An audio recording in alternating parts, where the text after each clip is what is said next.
Bienvenidos a la Feria Internacional del Libro de Bogotá. Imaginemos y vivamos juntos esta historia.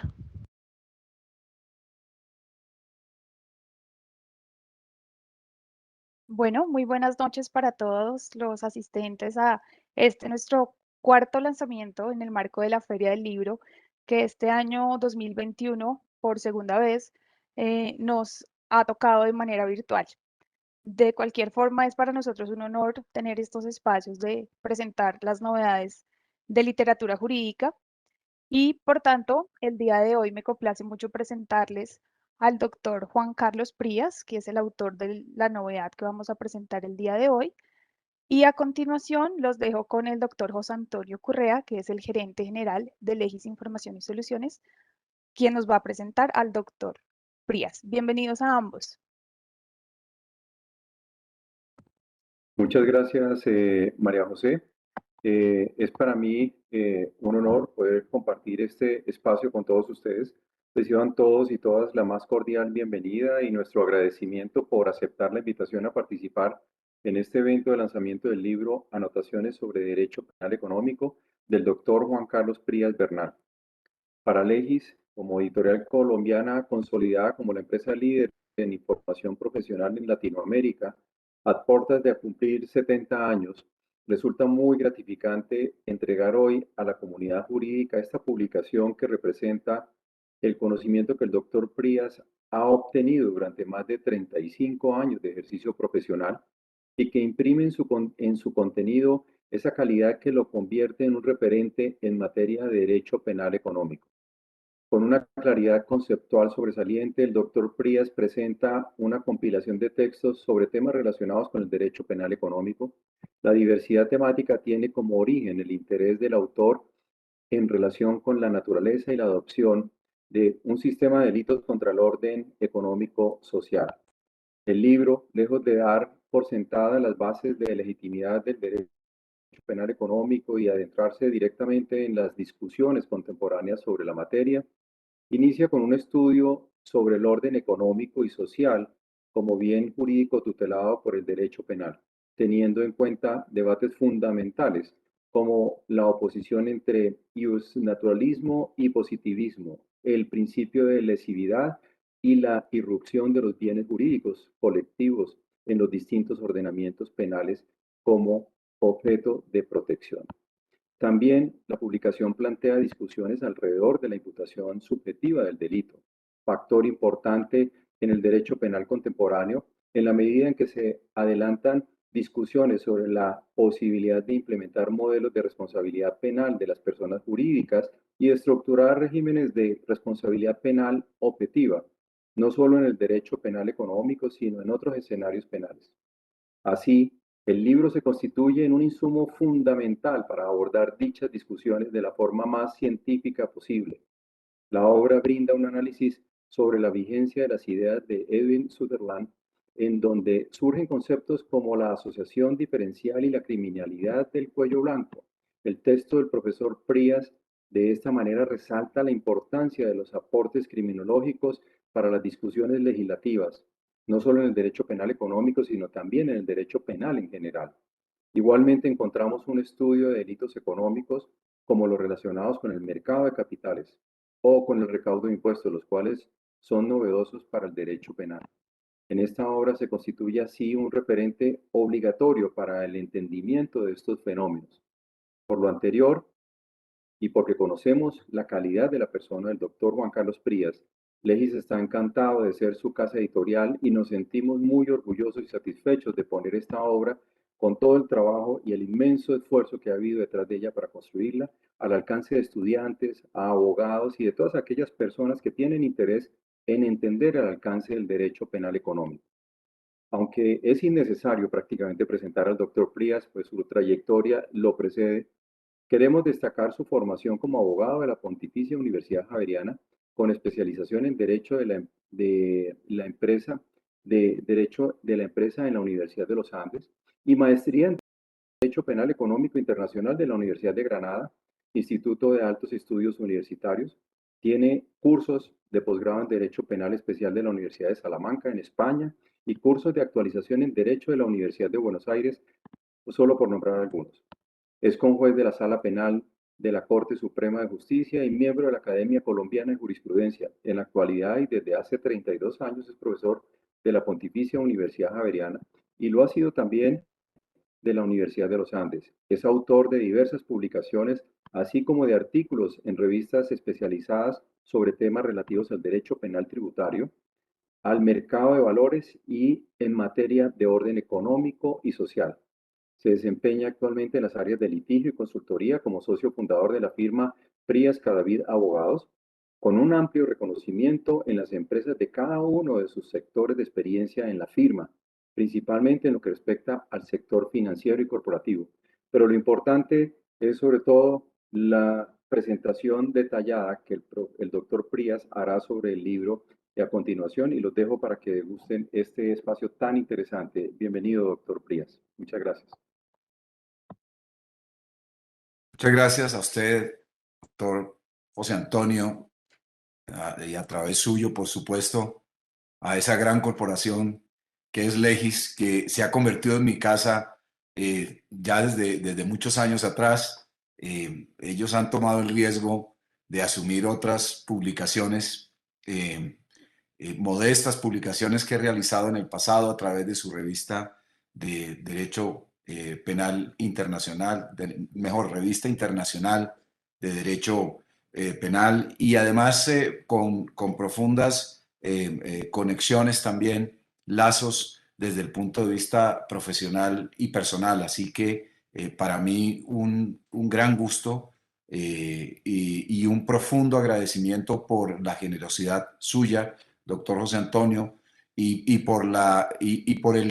creer en este tipo de proyectos. Desde luego es un agradecimiento extensivo también para la doctora Marta Penén, para María José Molano y en general para toda ese gran equipo de Legis que con tanta generosidad y con tanto cariño me han recibido en esa casa que significa para mí básicamente un impulso en esta tarea de decir derecho, de hablar del derecho, de trabajar todos los días con el apoyo de una entidad tan importante como Legis. Hasta que se publicó este libro yo no había entendido el valor de un editor. Creo que es el primer tema al que quiero referirme, porque me siento profundamente satisfecho por el producto. Creo que es tan importante como su propio contenido. Lo he dicho públicamente y lo quiero reiterar aquí en este momento. Se trata de una edición impecable, producida con un profesionalismo realmente digno de elogio y de encomio. Creo que el éxito o la circulación que pueda tener esta obra se debe fundamentalmente a eso, finalmente a la confianza que depositó la corporación Legis en mí, sobre lo cual pues no me alcanzarán palabras para agradecerle. De tal manera que en esta primera instancia, pues por supuesto, me honro en estar en esa su casa y en tener un escenario tan importante como la Feria del Libro de Bogotá para presentar esta obra que es el fruto del trabajo de muchos años, que es el fruto también de la experiencia de muchos años en el ejercicio profesional. Yo diría que el padre de esta obra pues es la academia, pero la madre es el ejercicio profesional. Y por supuesto un agradecimiento muy grande también a los amigos, colegas, alumnos y exalumnos que me acompañan hoy, porque ellos son un estímulo a la realización de este tipo de obras, porque de muchos de ellos he recibido el impulso y la generosidad desmedida e inmerecida de apoyar mi carrera, de apoyar mi ejercicio profesional, a la Universidad Javeriana por mantenerme durante tantos años en su seno, que de alguna manera me brindó un escenario para poder redondear este trabajo, y por supuesto a mi equipo de trabajo en la sociedad Frías Cadavid, sin cuyo apoyo inmenso y su generosidad pues no hubiera sido posible realizar una labor de esta naturaleza, porque ellos me han quitado un poco de los hombros toda la carga del ejercicio profesional para poder pensar un poco en esta labor que de cierta manera es quijotesca, pero al mismo tiempo de una recompensa inmensa de poder decir y poder manifestar una serie de ideas que han venido siendo forjadas en el seno de la academia y en el seno del ejercicio profesional. Algunos de mis amigos con inmensa generosidad han criticado un poco el título sobre las anotaciones de derecho penal económico, porque consideran que puede ser una especie de modestia no muy sincera de mi parte. La verdad es que es así, lo hago más por la naturaleza del contenido mismo, por la manera como ese contenido fue surgiendo a lo largo de la vida intelectual, que finalmente da un fruto que es este texto. Lo hice así porque se trata de una serie de temas relacionados todos con el derecho penal económico, pero desde diversas perspectivas. Yo diría que hay dos grandes perspectivas aquí y un poco la deuda de seguir adelante con este trabajo. La primera de ellas es el establecer una especie de partida, de punto de partida, de origen en el mismo texto sobre todo lo que significaría la parte general del derecho penal económico desde una perspectiva que es propia, que en muchos aspectos ha resultado provocadora. Yo creo que uno de los valores que me permitiría inmodestamente resaltar es el hecho de que motiva discusión, porque los temas que allí se tratan son temas de profunda discusión y creo yo también de profunda actualidad y de profundo valor para la vida contemporánea, una vida tan difícil, de tantas dificultades como las que atravesamos, como las que atraviesa nuestra sociedad en este momento. También debo agradecer a las personas que me hicieron el honor de prologar y presentar el libro ya en su texto, porque son mis maestros de toda la vida. Quiero empezar por el más antiguo, a quien con quien tengo una enorme deuda de gratitud, pero también un profundo afecto, el doctor Alfredo Rey Córdoba, quien fue el fundador del Departamento de Derecho Penal de la Universidad de los Andes, quien me llevó a la Universidad de los Andes como profesor, siendo yo apenas un mozalbete, y quien me encauzó por el gusto profundo por el derecho penal y sobre todo por el derecho penal económico. Yo creo que la primera persona que habló en las aulas universitarias ya con una propiedad mayúscula fue el doctor Alfredo Rey Córdoba. Lo hizo con una generosidad majestuosa y me permitió adentrarme no solamente en su biblioteca, sino en su oficina y en su ejercicio profesional. Fue mi primer socio de oficina y realmente a él debo estar aquí, a él debo estar en estos momentos manifestando mis consideraciones acerca de la presente obra. Un profundo agradecimiento. Además tuvimos la experiencia de compartir el ejercicio profesional, quizás en los procesos más importantes que se generaron en esta materia desde los años 80, ya han transcurrido algunas décadas y constituyeron, digamos, un escenario de perfeccionamiento profesional que no tengo cómo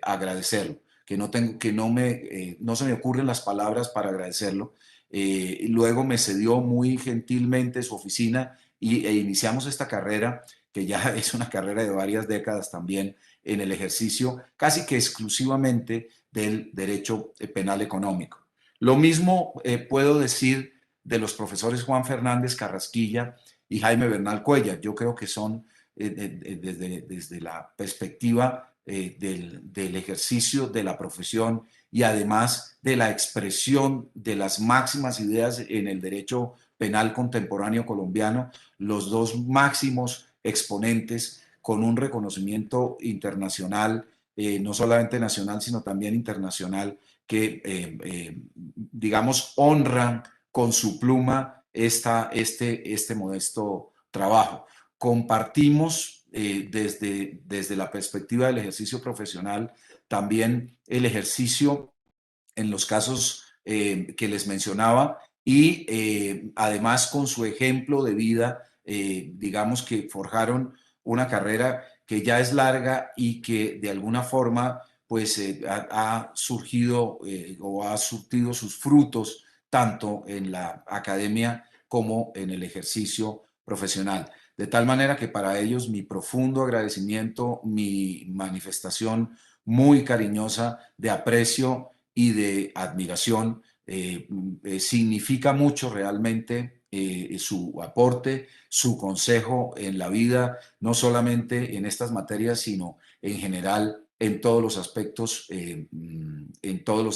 digamos, de la convivencia diaria. Me enorgullezco de ser su amigo y me enorgullezco de ser su discípulo. Finalmente también a la Universidad Javeriana, como lo había mencionado, porque de alguna forma con una inmensa generosidad y con un inmenso apoyo que ha sido absolutamente incondicional y pluralista, me han permitido un poco desarrollar estos temas desde una perspectiva enormemente libre. Podrán ser discutibles, lo que se quiera, pero realmente nada me compromete para decir lo que pienso en estas materias, más que el cariño y más que el apoyo de las personas que he mencionado. Y finalmente, una referencia que no podría dejar pasar en este momento que es tan conmovedor para mí, y es la presencia, en este caso espiritual, del maestro Bernardo Gaetán Maecha, que fue el maestro de todos nosotros, quien trajo al país la dogmática jurídica en materia penal y quien esbozó con un esfuerzo increíble desde su trabajo en la redacción del Código Penal tipo para Latinoamérica, en compañía de otros grandes maestros como los profesores Sebastián Soler y Luis Jiménez de Azúa. De tal manera que la fuente de inspiración es monumental y espero que el resultado pueda ser digno, por lo menos, de mencionar estas personas que se han tomado el trabajo y la molestia y la generosidad de colaborar en el mismo y de alguna manera servir de guía. Pero las equivocaciones son propias, desde luego, son mías y las asumo con toda responsabilidad y además con mucha expectativa y con mucha esperanza, porque la idea es que estas ideas que se plasman aquí tengan la capacidad de alentar la discusión en el foro, por supuesto, pero también y sobre todo en la universidad y en la academia. Mis agradecimientos permanentes a estas personas y mi manifestación de profundo cariño, aprecio y admiración. Ya para referirme a la obra, quisiera señalar que es el resultado de un par de décadas de pensar y de escribir, por eso lo llamo anotaciones, sobre puntos específicos, pero que yo creo que tienen la vocación de conformar una especie de introducción o de parte general del derecho penal económico en el país. No se ha escrito mucho, evidentemente hay obras y hay obras muy importantes, sobre todo en materia de los tipos, en la parte especial, hay obras muy importantes, pero yo creo que al país le falta el profundizar, el volver sobre estos aspectos, sobre todo porque constituyen una realidad ineludible de nuestro sistema de derecho penal, como quiera que la mayor expansión del mismo en los delitos contra intereses colectivos, quizás aparejado al tema de la administración pública, sin duda está en los delitos contra el orden económico-social. Y por eso, quizás no en orden cronológico, pero sí en orden lógico, el primer capítulo que yo propongo es un análisis sobre la configuración del bien jurídico del orden económico-social. Y lo planteo casi que desde el comienzo como una especie de reflexión histórica, filosófica, en el encuentro o desencuentro entre el viejo justnaturalismo y el positivismo, para hallar una respuesta en el moderno constitucionalismo. Porque para mí el bien jurídico del orden económico-social se encuentra claramente plasmado en nuestra Constitución, en diversas normas de nuestra Carta Fundamental, pero prácticamente desde el preámbulo nuestra Constitución diseña un esquema muy completo de lo que significa para dentro del pacto social el tema del orden económico social. Y yendo un poquito más allá de la vieja discusión sobre el tema de los principios, el tema de lo que puede ser natural o de lo que deviene exclusivamente del derecho positivo, lo que sí encuentra uno es claramente un catálogo que delimita el orden económico-social como interés jurídico a tutelar. Y yo lo pude de alguna manera intuir para presentarlo en la obra bajo un análisis en paralelo de cómo nuestra Constitución fue forjando ese carácter del orden económico-social a la par del concepto tradicional del orden público-social. Cómo en un determinado momento que finalmente se gesta en la reforma constitucional del año 68, pero que ya tenía unos antecedentes muy interesantes desde la perspectiva del fenómeno de la colectivización o de la determinación de intereses jurídicos de naturaleza colectiva, incluso desde la reforma constitucional del año 36, finalmente nos plantea un esquema que es, digamos, bipartita. Por un lado, el orden público social como aquel conjunto de condiciones que permiten la convivencia de las personas porque hay un respeto a los derechos fundamentales que permiten esa convivencia, pero también, paralelo a eso, una resultante objetiva del respeto a una decisión de política económica que se adopta, digamos, de una forma que se desarrolla en el tiempo, pero que claramente significa la adopción de una economía de mercado del principio de la libre iniciativa privada y del respeto a los derechos subjetivos y en particular el derecho de la propiedad, con una consideración muy, muy importante, y es que a partir de esa evolución del bien jurídico tutelado a nivel constitucional, pues todo ello se vuelve relativo porque nos encontramos ante un Estado que es el Estado que surge de las guerras, de las dos guerras mundiales del siglo pasado, que nos enseña o nos muestra una nueva forma de ser, particularmente en materia de custodia del orden económico-social, porque nos desprendemos de aquella concepción primigenia inicial de la Revolución Francesa, del Estado paleoliberal, del laissez-faire, del laissez-passer, del Estado gendarme, para encontrarnos ante un Estado que interviene directamente en la economía, que es un agente activo, el agente activo económico más importante de la sociedad, y por ende nos configura una manera de ser, nos muestra una manera de ser del orden económico-social bastante mixta, digamos, en su concepción,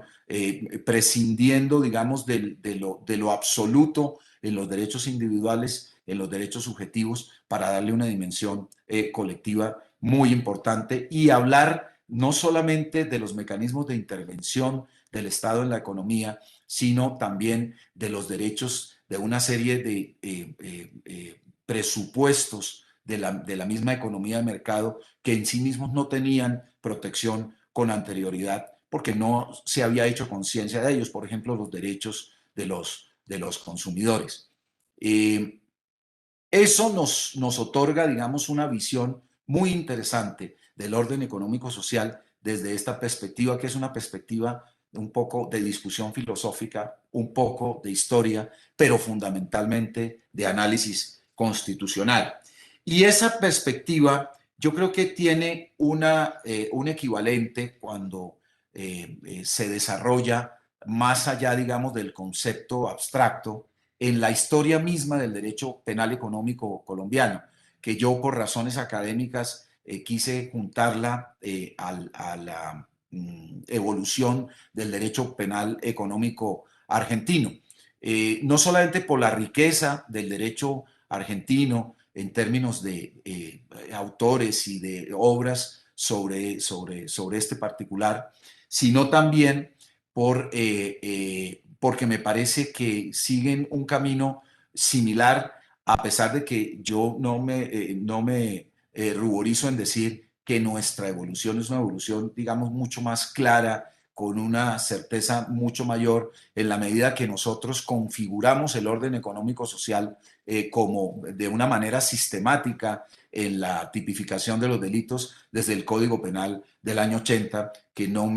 cuya existencia no me canso de alabar porque a él confluyeron las mentes más brillantes de la historia de nuestro derecho penal. Solamente hablar de unos pocos comisionados de las diferentes actuaciones que se produjeron para la promulgación del Código Penal del 80, pues dan una idea de lo que eso significa y sirve también el espacio para rendirle un homenaje al maestro Bernardo Gaitán Maecha, al maestro Jorge Enrique Gutiérrez Anzola, al maestro Reyes Echandía, a los maestros Federico Estrada Vélez, Luis Enrique Romero Soto, Julio Salgado Vázquez, quienes hicieron lo que hoy, digamos, evolucionado, constituyen la vigencia de nuestro Código Penal a través de la última codificación del año 2000. Entonces, lo que pretendo hacer en este segundo capítulo es mostrar la manera como ha evolucionado el derecho penal económico, no solamente a nivel, digamos, de su concepto constitucional, y no solamente a través del título propiamente dicho de los delitos contra el orden económico-social, que ya constituye una sistematización de nuestro derecho penal económico delictual, sino también a través de otros tipos penales que, en consideración de profesores como, por ejemplo, el recién fallecido profesor Klaus Tiedemann, quien por cierto fue el primero en analizar nuestro título de los delitos contra el orden económico-social, un gran prodigio, un gran portento. Yo creo que constituye, digamos, una especie de prenda o de hito fundacional del derecho penal económico. Cuando hablamos de derecho penal económico, no podemos dejar de referirnos al profesor Klaus Tiedemann, por lo menos en lo que al derecho continental se refiere. Y ese segundo capítulo pretende mostrar la evolución, que es una evolución un poco farragosa, un poco casuística, pero muy interesante en la configuración del bien jurídico tutelado. El tercer capítulo guarda para mí un profundo afecto porque significa la primera reflexión que con alguna metodología y sistematicidad intenté hacer sobre el tema del derecho penal económico a partir, digamos, de la consideración especial sobre el hecho punible económico, el plantearse un poco cómo funciona ello. Y es una reflexión que está inspirada un poco en el cambio de la perspectiva de la teoría de la acción del Código Penal del 80 al Código Penal de 2000, porque habiéndose adoptado por parte de la nueva legislación, la del año 2000, la perspectiva analítica de la acción bajo la tesis de Belzel, esto es, ya no bajo la perspectiva causalista de los códigos anteriores, sino bajo la perspectiva finalista de la acción, yo llegué a concluir o a descubrir un poco un elemento que creo que le hacía falta al planteamiento del hecho punible económico, y es la existencia del tipo subjetivo, es decir, la consideración del aspecto subjetivo de la conducta como parte de la acción y del tipo, y no como parte de la culpabilidad. Porque si ello es así y ello se permite o transforma de tal manera la consideración sobre la teoría de la norma jurídica y sobre la teoría de la acción como parte fundamental, como parte esencial del tipo, naturalmente prescindir del tipo subjetivo es prescindir también del principio de tipicidad. Y eso otorga, digamos, una visión que yo sé que es radical, que yo sé que es contradictoria, para hablar o para concluir en la unidad del derecho sancionatorio y para concluir, como lo han hecho, no me lo estoy inventando yo, como lo han hecho ya muchos doctrinantes en otras órbitas, en una inexistencia de una diferencia ontológica entre el delito y la contravención, una unidad del derecho punitivo que tiene unos límites y que tiene unos principios que están informados desde la propia Constitución, tanto para el derecho delictual, del derecho penal delictual, como para el derecho sancionatorio de naturaleza contravencional. Y eso nos lleva, por supuesto, a otra serie de consideraciones muy interesantes, porque en esa misma función surge el problema de la responsabilidad penal de las personas jurídicas, que amerita, digamos, otro capítulo, pero que constituye en este aparte de la obra ya por lo menos una insinuación de para dónde seguramente debe dirigirse la legislación en esta materia. Del profesor, o de mejor, de los profesores Juan Fernández Carrasquilla y Alfredo Rey, tuve la oportunidad de ingresar desde el punto de vista intelectual en un mundo fabuloso, que es el mundo de la criminología alrededor del tema del derecho penal económico, a través de las ideas de un fundador que no se proponía desde luego hacer nada de esto, porque él era simplemente un sociólogo, profesor universitario americano, y es el profesor Edwin Sutherland, quien acuñó un término que es muy usado en la literatura, sobre todo periodística, que lo usa, digamos, de manera reiterada, porque tiene un contenido, digamos, gramatical que es muy llamativo. El profesor Sutherland acuñó el término de la delincuencia de cuello blanco, o por lo menos lo utilizó y lo llevó hasta sus últimas consecuencias, para plantear finalmente que existía un tipo de delincuencia, un tipo de criminalidad que no obedecía a los patrones tradicionales que venía sosteniendo la criminología hasta ese momento, porque la criminología tenía, digamos, una tendencia, digamos, más o menos marcada a analizar el origen del delito en condiciones de marginalidad social y de desigualdad, etcétera, etcétera, de discriminación por la raza y de desigualdad básicamente en materia económica. Y el profesor Sutherland entendió, a partir sobre todo de la actividad de las grandes corporaciones en los Estados Unidos en los años 30, 40 y 50,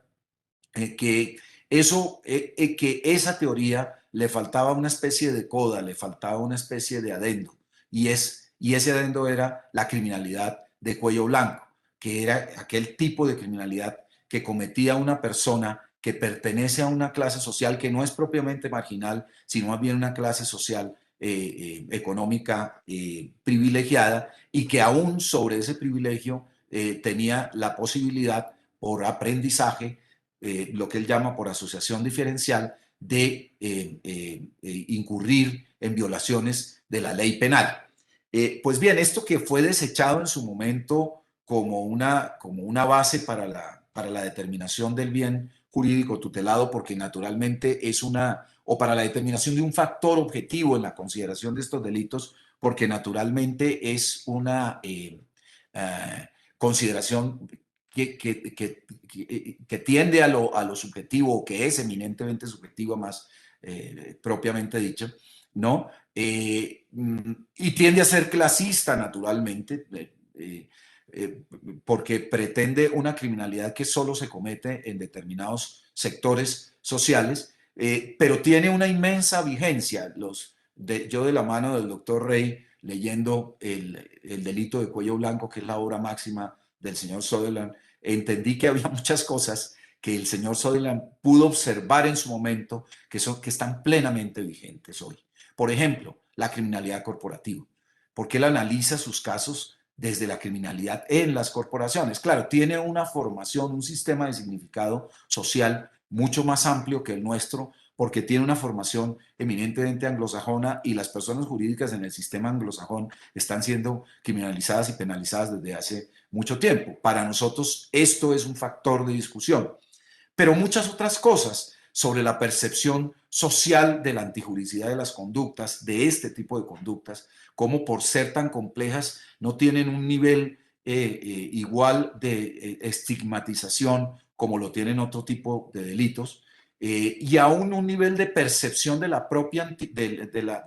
conducta a nivel de la antijuridicidad del propio delincuente de cuello blanco, porque muchas veces tiene la dificultad de esta persona de distinguir entre una audacia comercial y un delito propiamente dicho.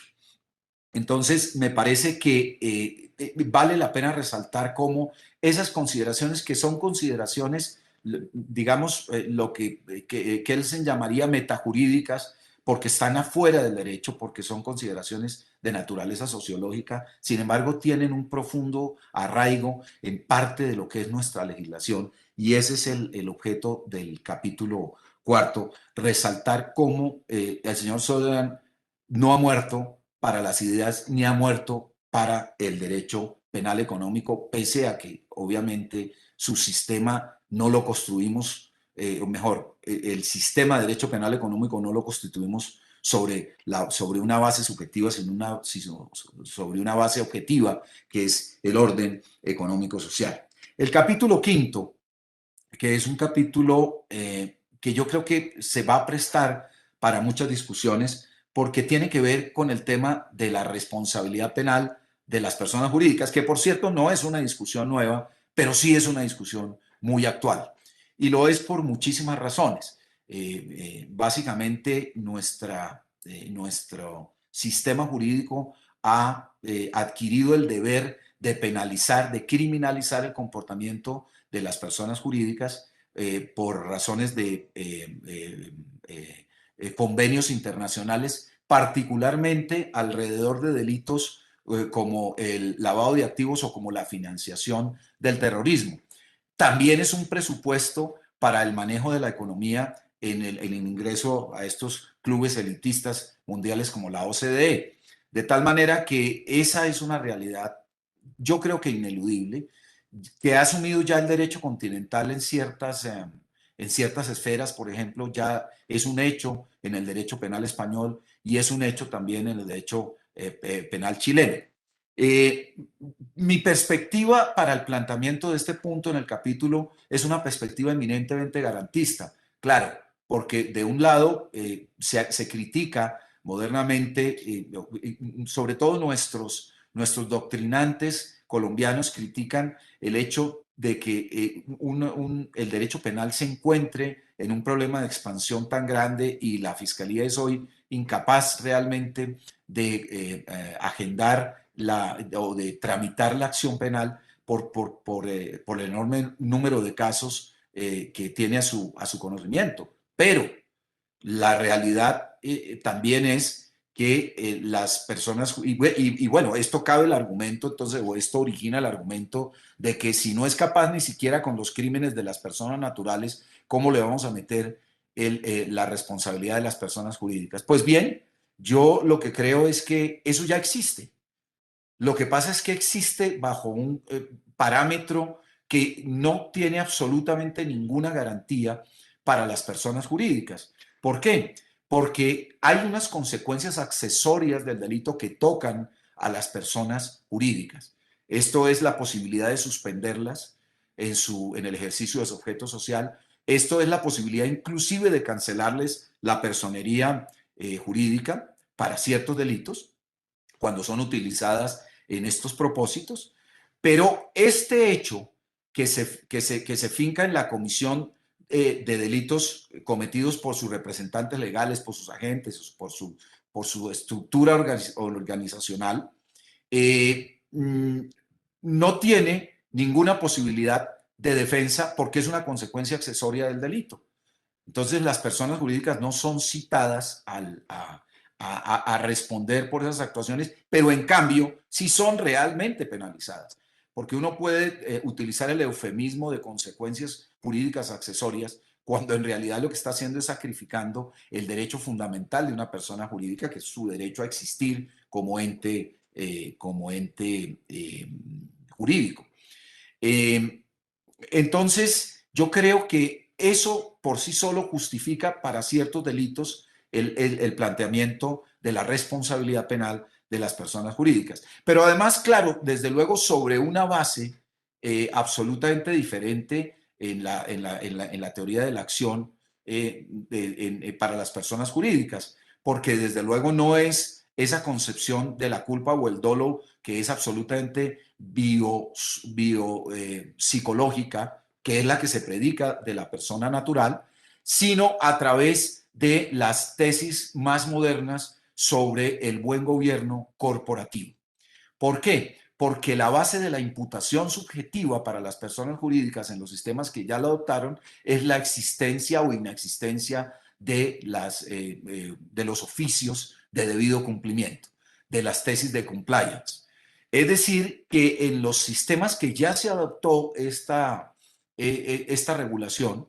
el compliance es definitivo porque afirma o excluye la existencia del tipo subjetivo. Pero en nuestro sistema, a pesar de que ya llevamos un ejercicio muy interesante en esta materia, el compliance es apenas un mecanismo de defensa. En tanto, en los sistemas más desarrollados, en este punto, el compliance es realmente una circunstancia de afirmación o de exclusión de la tipicidad subjetiva de la conducta. Es decir, tiene una fuerza muchísimo mayor. Yo creo que hacia allá vamos. Pero yendo hacia allá, aún así, yo me atrevería a señalar que de todas maneras la tesis de la responsabilidad directa de las personas jurídicas es compatible con otros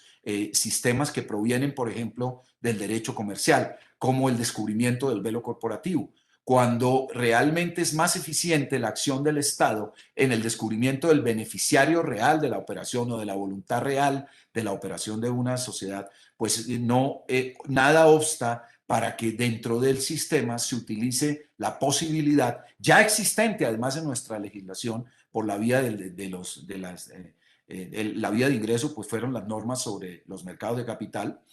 en nuestro sistema para descubrir el velo corporativo y la utilización, digamos, adicional a la que ha acudido nuestra legislación, entre tanto, como es la tesis del actuar por otro, que está consagrada para tipos especiales dentro de nuestro sistema jurídico.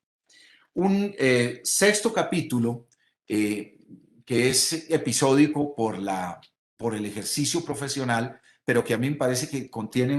unas ideas interesantes, desde luego objeto de discusión, es la determinación de las relaciones del derecho penal con el mercado de capitales. Porque quizás lo que más prensa ha otorgado, digamos, o por lo menos en los inicios de todo este tipo de problemas, es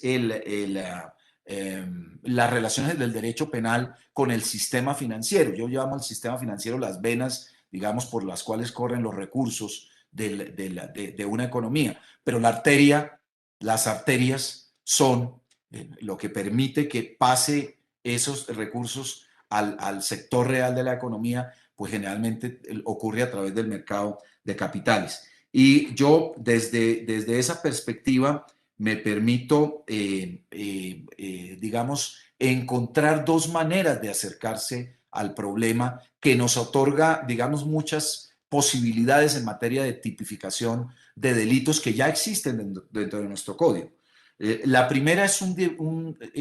incumplimiento, una omisión de las normas de fidelidad con el mercado en sí mismo. Es decir, el solo hecho de participar en el mercado ya implica una serie de deberes de fidelidad,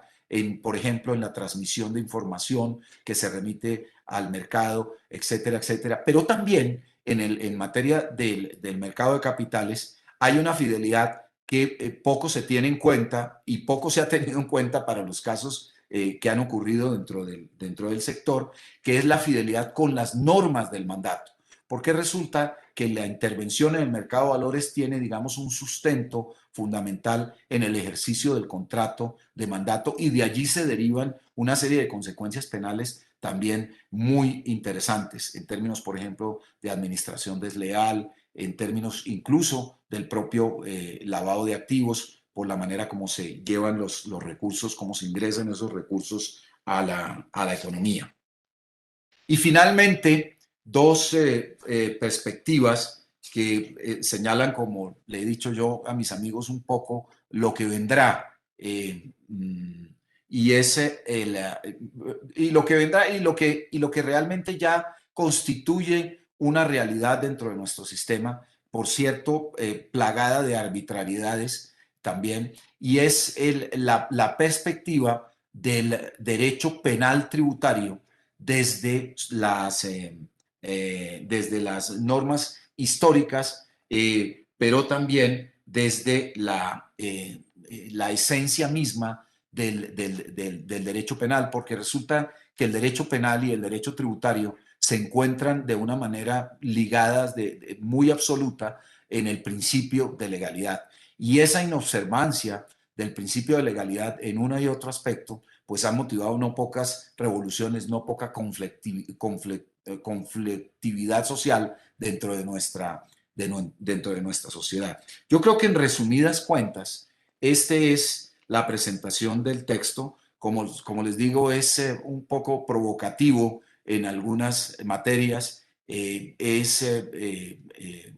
también yo creo que ilustrativo en otras, y yo espero que pueda resultar de alguna utilidad para mis colegas, que pueda resultar de alguna utilidad para mis alumnos y que motive al menos una discusión judicial. Desde luego, como señalaba en otras ocasiones, pues en este caso uno se vuelve esclavo de sus propias afirmaciones y ya le queda muy difícil echar para atrás a nivel profesional en esta materia. Pero yo lo hago con valentía porque creo profundamente en lo que aquí estoy señalando, en los principios que impulsan nuestro derecho, en la manera como están consagrados en la Constitución y en la perspectiva de cómo finalmente ellos deben aplicarse en cada una de los tipos penales que consagran la tutela de los mismos. Muchas gracias por su asistencia, muchas gracias por su compañía, muchas gracias por su generosidad y quedo muy pendiente de lo que quiera señalar nuestra editorial y muy a disposición de todos ustedes. Muchísimas gracias, doctor Frías. Yo creo que ha sido una muy breve presentación del libro,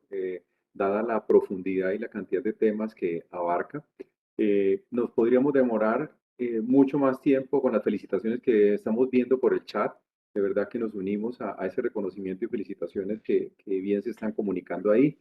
Me resta es invitarlos y ofrecerles nuestra amplia red de tiendas a nivel nacional, tanto las físicas como la digital. En el e-commerce tenemos 18 tiendas directas propias de Legis en la amplia geografía colombiana y también en www.legis.com.co ustedes podrán encontrar también el libro y poderlo recibir en la comodidad de sus casas o de sus oficinas. Muy amables por el espacio y cedo la palabra entonces a María José. Muchas gracias nuevamente, doctor Prías, por este espacio tan Ustedes. interesante y si tienen la oportunidad, le invito a que vea un poco la felicitación y los comentarios tan positivos que se han recibido. Muchas gracias. Gracias. Bueno, muchas gracias, José Antonio, y muchas gracias, Juan Carlos. Me uno a los comentarios y las felicitaciones del público por esta presentación tan detallada.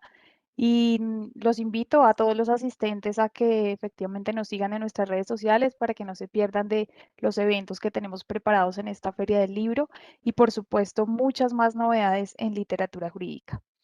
Fue un placer acompañarlos. Mil gracias nuevamente y hasta una próxima oportunidad. Muchas gracias.